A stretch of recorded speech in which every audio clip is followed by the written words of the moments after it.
Hi everyone, welcome to the channel. Jay here. I hope everyone's doing well. Thank you for joining me on today's episode.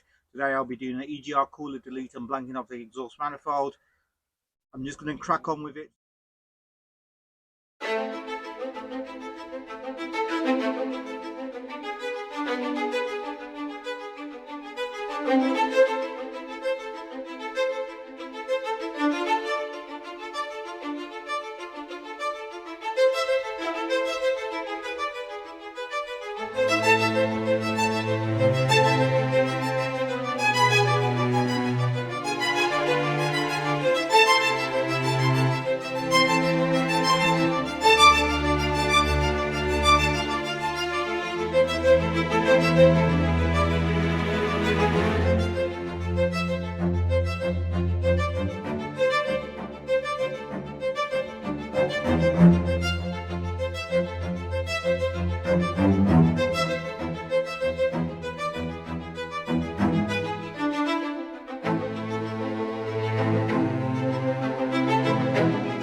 Right, that's the EGR cooler delete done. I hope you enjoyed the video. Don't forget to click on the like button or subscribe to my channel to see further updates on my E46 project.